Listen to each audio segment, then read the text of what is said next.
मेरे प्यारे दोस्तों, विभव 24 स्टडी चैनल पर आप सभी का स्वागत है। भारत माता की जय। हम सभी लेखपाल मुख्य परीक्षा की ताबड़तोड़ प्रैक्टिस क्लास कर रहे हैं। जो लेखपाल मुख्य परीक्षा 19 जून 2022 को होने वाली है, उसको नस्ते-नाबूद करने के लिए बहुत ही आवश्यक है। तो इस प्रश्न की श्रृंखला को आगे बढ़ाते हुए हमारा पहला प्रश्न है, राम वृक्ष वेनीपुरी की रचना माटी की मूर्तें किस साहित्यिक विधा से संबंधित है? तो इसका पहला ऑप्शन है रेखा चित्र है, दूसरा ऑप्शन है नाटक है, तीसरा ऑप्शन है उपन्यास है, चौथा ऑप्शन है यात्रा वृत्तांत है। तो इसका ऑप्शन नंबर ए सही जवाब है, रेखा चित्र। राम वृक्ष वेनीपुरी की अन्य रचना में गेहूं और गुलाब है, जो 1937 में प्रकाशित हुई। मील के पत्थर है, जो 1956 में प्रकाशित हुई।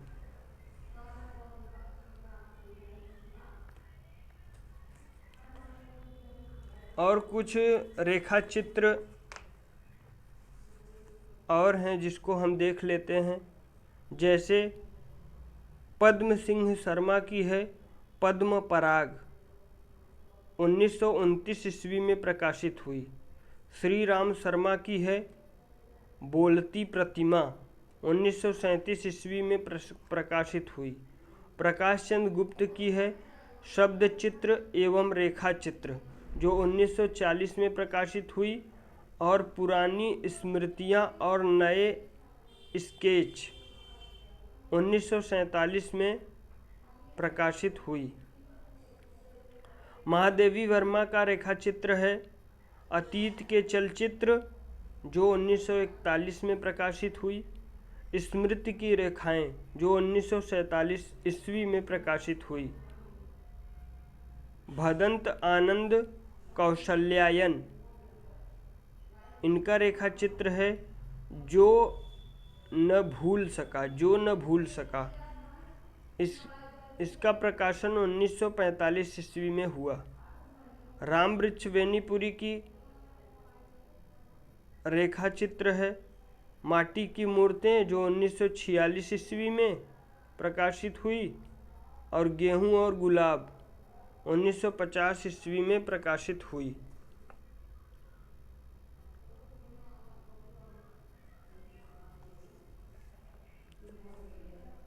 देवेंद्र सत्यार्थी, इनका रेखा चित्र है रेखाएं बोल उठी।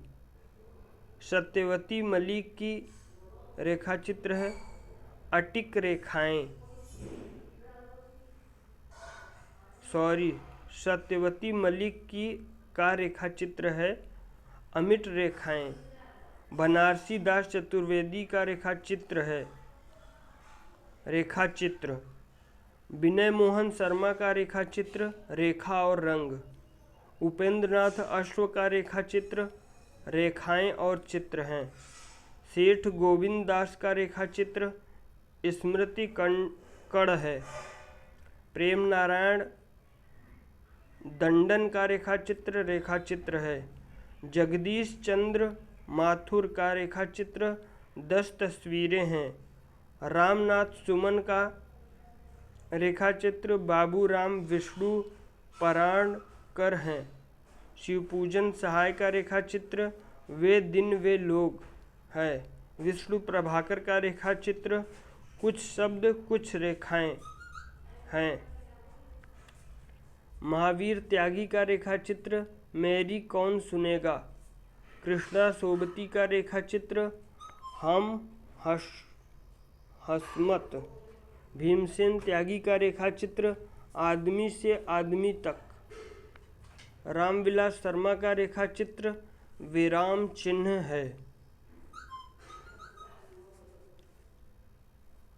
हमारा अगला प्रश्न निम्नलिखित में से कौन सी बोली पूर्वी हिंदी के अंतर्गत नहीं आती है? पहला ऑप्शन है छत्तीसगढ़ी, दूसरा ऑप्शन है मगही, तीसरा ऑप्शन है बघेली, चौथा ऑप्शन है अवधी। तो इसका सही जवाब होगा Magahi, option number B. Chhattisgarhi, Bagheli, Awadhi, Bhojpuri, Maithili आदि पूर्वी हिंदी के अंतर्गत आते हैं। इस प्रश्न से कुछ संबंधित तथ्य हैं जिन्हें हम देख लेंगे तो हमारे किसी भी परीक्षा के लिए बहुत ही आवश्यक होगा। बिहारी हिंदी की 3 बोलियां हैं, मगही, मैथिली, भोजपुरी। मगही बिहार के पटना, गया, नालंदा, मुंगेर, औरंगाबाद आदि जिलों में बोली जाती है और मैथिली बिहार के दरभंगा, सीतामढ़ी, मधुबनी आदि जिलों में बोली जाती है। भोजपुरी बलिया, देवरिया, मिर्ज़ापुर, बनारस, आरा, गाजीपुर, बस्ती, गोरखपुर, चंदौली, जौनपुर, आजमगढ़, भोजपुर, भभुआ, संत कबीर नगर, चंपारण, सारण आदि में बोली जाती है। और दूसरी भाषा है पूर्वी हिंदी। इसकी 3 बोलियां हैं, अवधी, बघेली, छत्तीसगढ़ी। तो अवधी फैजाबाद, लखनऊ, रायबरेली, प्रतापगढ़, सुल्तानपुर, बाराबंकी, लखीमपुर खीरी, प्रयागराज, श्रावस्ती, गोंडा, सीतापुर, उन्नाव, फतेहपुर में बोली जाती है। बघेली रीवा, जबलपुर, बांदा, चित्रकूट में बोली जाती है। छत्तीसगढ़ी छत्तीसगढ़ के रायगढ़, बिलासपुर, रायपुर, सरगुजा आदि जिलों में बोली जाती है। पहाड़ी हिंदी की 2 बोलियां हैं, गढ़वाली, कुमाऊनी। गढ़वाली टिहरी, प्रौढ़ी, उत्तरकाशी, रुद्रप्रयाग, देहरादून, हरिद्वार आदि में बोली जाती है। कुमाऊनी नैनीताल, अल्मोड़ा, पिथौरागढ़ आदि में बोली जाती है, आदि जिलों में बोली जाती है। हम अगले प्रश्न की तरफ चलते हैं। 4 अंश को उचित क्रमानुसार व्यवस्थित कर उचित विकल्प चुनें। जिसमें 4 अंश दिए होंगे उसको उचित क्रम के अनुसार व्यवस्थित करना है, उसके बाद सही जवाब बताना है। तो इसमें है मजदूरों की बस्तियों में वहाँ के बेकार रहने वाले व्यक्तियों के रह व्यक्तियों के अपेक्षाकृत अनजान होने से, ल है और कल्याणकारी कार्यकलापों के न होने से, वह है तथा मनोरंजन, शिक्षा आदि की सुविधाओं, और छठा है बिगड़ने की संभावना बनी रहती है। 1 और 6 फिक्स हैं और य, र, ल, व इसमें से हमें क्रम के अनुसार व्यवस्थित करना है। तो इसका सही जवाब होगा ऑप्शन नंबर सी, य, व, र, ल।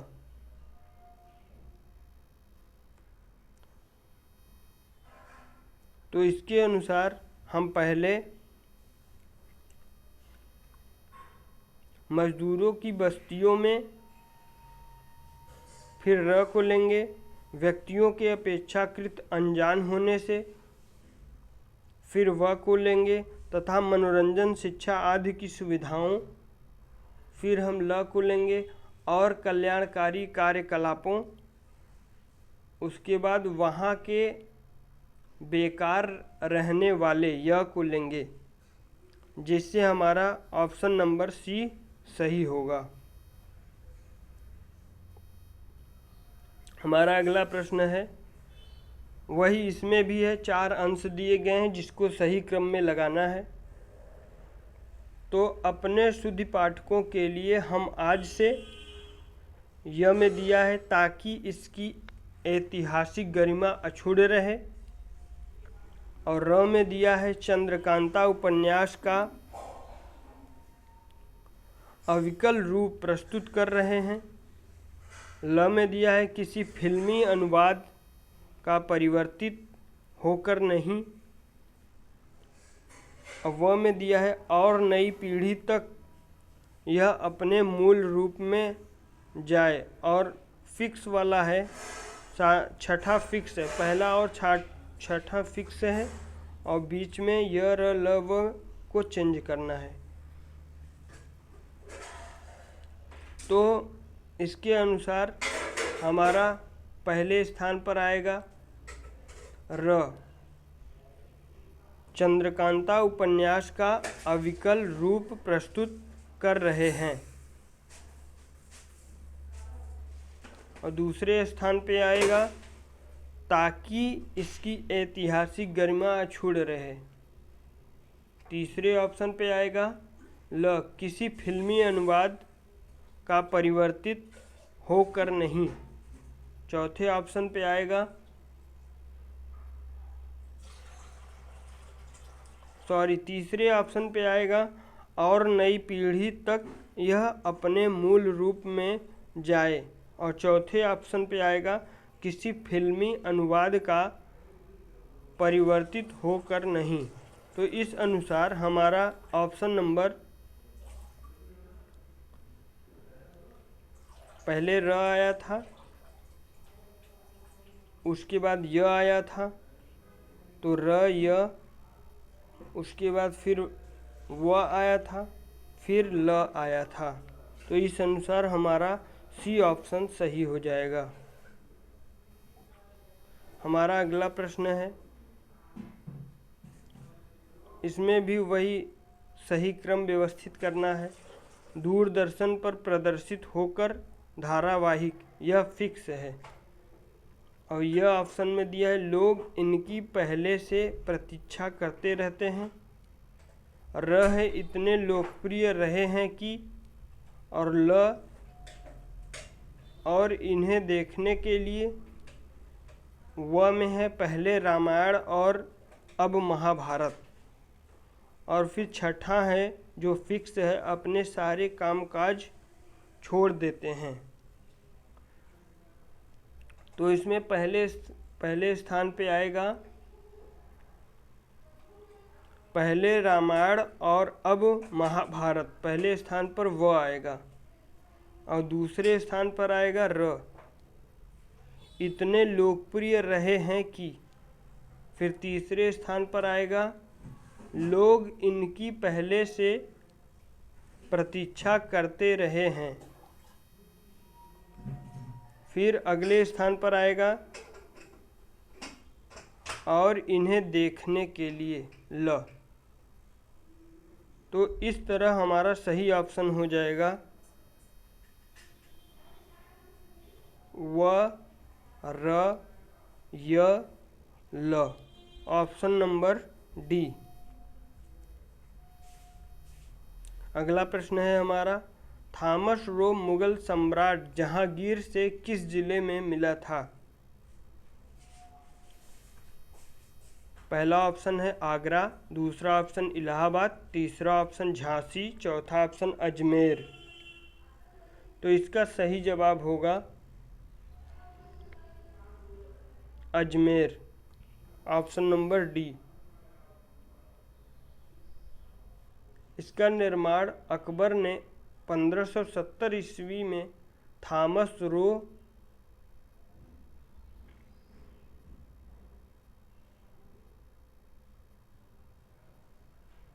इसका निर्माण अकबर ने 1570 ईस्वी में करवाया था। और थॉमस रा ब्रिटिश महारानी एलिजाबेथ का प्रथम दूत था। थॉमस रो का उद्देश्य मुगल शासक से कंपनी हेतु व्यापारिक सुविधाएं प्राप्त करना था।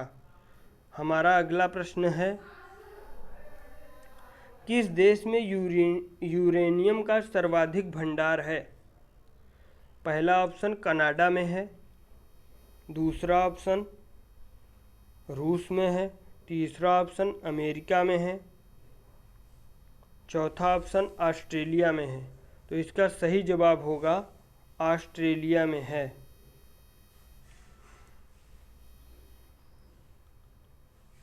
यूरेनियम वैज्ञानिक दृष्टिकोण से महत्वपूर्ण धातु है जिसका उपयोग परमाणु ऊर्जा में विद्युत बनाने में होता है। विश्व में यूरेनियम का सर्वाधिक भंडार ऑस्ट्रेलिया में है। दूसरे स्थान पर कजाकिस्तान में है। तीसरे स्थान पर रूस में है। विश्व में सर्वाधिक यूरेनियम का उत्पादक कजाकिस्तान में होता है। अगला प्रश्न, निम्नलिखित में से कौन सी नदी यमुना में नहीं मिलती है? बेतवा नदी, चंबल नदी, केन नदी, सोन नदी। तो इसका सही जवाब होगा सोन नदी। सोन नदी मध्य प्रदेश के अमरकंटक से निकलती है। यह पटना में गंगा नदी में मिल जाती है। गंगा की सहायक नदी है। केन एवं बेतवा विंध्याचल पर्वत से निकलती है। चंबल विंध्याचल पर्वत के महू से निकलती है। और केन, बेतवा, चंबल यमुना की सहायक नदी हैं। और हम कुछ महत्वपूर्ण तथ्य देख लेते हैं इस प्रश्न से संबंधित। प्रमुख नदियां, उनके उद्गम स्थान एवं वे मुहाना कहाँ बनाती हैं? सिंधु नदी मानसरोवर झील से निकलती है, अरब सागर में मुहाना बनाती है। नर्मदा नदी अमरकंटक की पहाड़ी से निकलती है, खंभात की खाड़ी में मुहाना बनाती है। ताप्ती नदी मुल्ताई मध्य प्रदेश से निकलती है, खंभात की खाड़ी में मुहाना बनाती है। यमुना नदी यमुनोत्री ग्लेशियर से निकलती है, गंगा नदी में मुहाना बनाती है। रामगंगा नैनीताल के निकट से निकलती है, गंगा नदी में मुहाना बनाती है। गंडक नेपाल से निकलती है, गंगा नदी में मुहाना बनाती है। कोसी सप्तकोशिकी नेपाल से निकलती है, गंगा नदी में मुहाना बनाती है। सोन नदी अमरकंटक की पहाड़ी से निकलती है, गंगा नदी में मुहाना बनाती है। ब्रह्मपुत्र मानसरोवर झील से निकलती है, बंगाल की खाड़ी में मुहाना बनाती है। महानदी शिवहा मध्य प्रदेश से निकलती है, बंगाल की खाड़ी में मुहाना बनाती है। गोदावरी नदी नासिक के निकट से निकलती है, बंगाल की खाड़ी में मुहाना बनाती है। कावेरी नदी केरकारा ब्रह्मगिरी पहाड़ी से निकलती है, बंगाल की खाड़ी में मुहाना बनाती है। गंगा नदी गंगोत्री ग्लेशियर से निकलती है, बंगाल की खाड़ी में मुहाना बनाती है। चंबल नदी जाना पाव पहाड़ी से निकलती है, यमुना नदी में मुहाना बनाती है। चिनाब बारालाचा दर्रे से निकलती है, सिंधु नदी में मुहाना बनाती है। झेलम नदी शेषनाग झील से निकलती है, चिनाब नदी में मुहाना बनाती है। रावी नदी रोहतांग दर्रे से निकलती है, चिनाब नदी में मुहाना बनाती है। कृष्णा नदी महाबलेश्वर से निकलती है, बंगाल की खाड़ी में मुहाना बनाती है। लूनी नाग पहाड़ अरावली पश्चिम से निकलती है, कच्छ के रण में मुहाना बनाती है। ब्यास नदी रोहतांग दर्रा से निकलती है, सतलज नदी में मुहाना बनाती है। सतलज मानसरोवर झील से निकलती है, चिनाब नदी में मुहाना बनाती है। नील नदी विक्टोरिया झील से निकलती है, भूमध्य सागर में मुहाना बनाती है। अमेजन लैंगोविलफेरो से निकलती है, अटलांटिक महासागर में मुहाना बनाती है। वांगहो क्युनलुन पर्वत से निकलती है, चिहिल की खाड़ी में मुहाना बनाती है। डेन्यूब नदी ब्लैक फॉरेस्ट पर्वत से निकलती है, काला सागर में मुहाना बनाती है। बोलगा नदी स्लडाई पठार से निकलती है, कैस्पियन सागर में मुहाना बनाती है। यांगसी कियांग नदी तिब्बत के पठार से निकलती है, चीन सागर में मुहाना बनाती है। कांगो नदी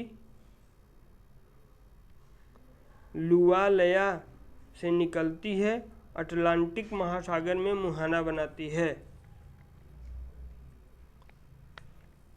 हमारा अगला प्रश्न है, इसमें से किसने भूमि मापांकन की व्यवस्था प्रारंभ की थी?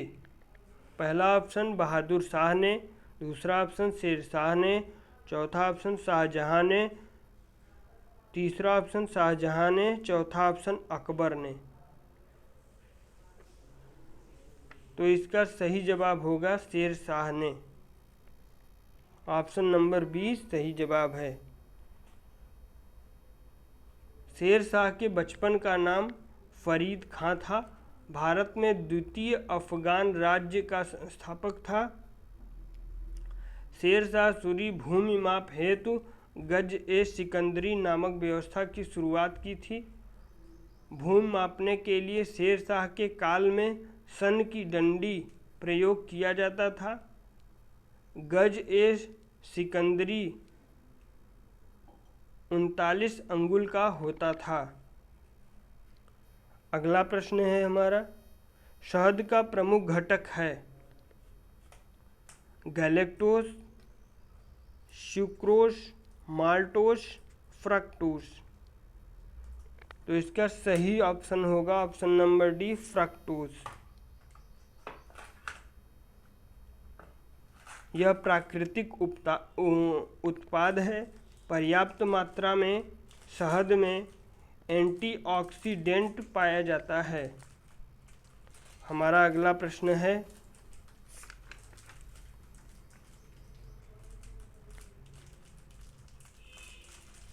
मनुष्य जीवन का सर्वोत्तम ध्येय है इच्छाओं।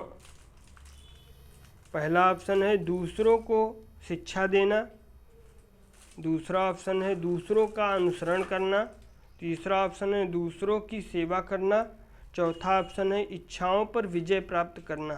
तो इसका चौथा ऑप्शन सही है, इच्छाओं पर विजय प्राप्त करना।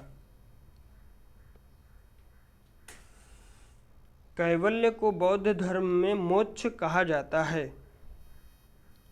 अगला प्रश्न है, सिंचाई में जल प्रयोग की कुशल मितव्ययिता के अनुसार कौन सी प्रणाली श्रेयस्कर है? पहला ऑप्शन स्प्रिंकलर प्रणाली, दूसरा ऑप्शन फरो प्रणाली, तीसरा ऑप्शन चेक बेसिन प्रणाली, चौथा ऑप्शन ड्रिप प्रणाली। तो इसका चौथा ऑप्शन सही ऑप्शन है, ड्रिप प्रणाली। सिंचाई की विशेष विधि जिसमें पानी और खाद की बचत होती है। इस विधि में पानी को पौधों की जड़ों पर बूंद बूंद करके टपकाया जाता है। इस कार्य के लिए वाल्व, पाइप, नलियों तथा एमीटर का नेटवर्क प्रयोग किया जाता है। 30 से 60% पानी की बचत इस विधि द्वारा होती है। खरपतवार का विकसित न होना इसका प्रमुख लाभ है। उत्पादकता में वृद्धि होती है। पेड़ पौधों का स्वस्थ विकास होता रहता है इस विधि की सिंचाई करने से। मिट्टी का कटाव सर्वाधिक किस प्रकार की मिट्टी में होता है? मटियार मिट्टी में, बलुई मिट्टी में, सिल्टी मिट्टी में, उपर्युक्त सभी में। तो इसका सही जवाब हमारा होगा बलुई मिट्टी में।